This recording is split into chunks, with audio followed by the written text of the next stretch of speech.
Hey guys, just wanted to give a few tips with running big circuits and just tell a story that happened to me a couple weeks ago. I was working in a gym teaching a weekly boot camp, and we'd get about 10, 15 people per session. So I set up a circuit for 16 people. So it was pretty easy. I had 4 people on kettlebells, 4 people on TRX, 4 people on medballs, 4 people on battle ropes, and you go down the circuit. You do a couple rounds on each station. Now, that was good.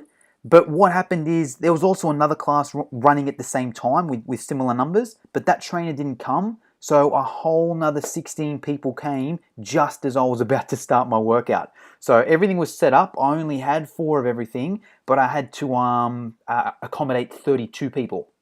So a really simple way you can do this with just myself. It was just me, just one trainer, 32 people there. I only had those bits of equipment that I already set up. What I did was this. Still had 4 people on kettlebells, but then the next station was 4 people doing push-ups. Still had 4 people on the TRX, and then 4 people doing push-ups. 4 people on med balls, 4 people push-ups, 4 people battle ropes, 4 people doing push-ups. Okay, so now all of a sudden I can fit 32 people on there, and it was just as easy to run because there's only really one extra exercise in there. Okay, I went from having 4 exercises, now I've only got 5. All I did was add push-ups in there, and push-ups are pretty easy anyway. Okay, most people sort of had half an idea how to do them, and this just worked so effective. Okay, it just ran so smooth because I only had to demonstrate 5 exercises, and in the past, or what I've seen other trainers do, if they've got 32 people in there, they're going to set up like 15, 20 different stations, and you get 2 or 3 people on each station and they move down the line. For that, say you've got 11 stations. For people to remember 11 exercises is super hard. For you to come up with 11 different exercises is hard. It's just messy. This here is 5 exercises and it's super easy. You start there on the kettlebells and then you just walk straight in front and do that, straight in front and do that, straight in front and do that. I don't have it in a circle format. It's basically like that. The people doing the push-ups are straight in front of them, straight in front of them, straight in front of them, and that would be the last station there. Once they're finished, they go all the way up there. All right. Now that there is a 10-minute workout. So what I did is you'd do 2 rounds of everything.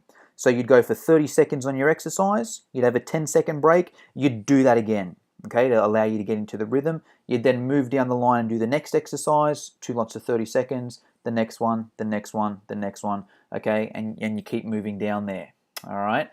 That will take 10 minutes there, and then it was a half an hour circuit. What I did after that is the exact same exercises. I just replaced push-ups with squat jumps, okay? That should be battle ropes in there, all right? So it's the exact same workouts, you're just doing squat jumps instead of push-ups. The reason we do that, if we did the whole exact workout again, it'd get a bit boring, and plus you'd just be doing a whole heap of push-ups, okay? The squat jumps varies it up a bit.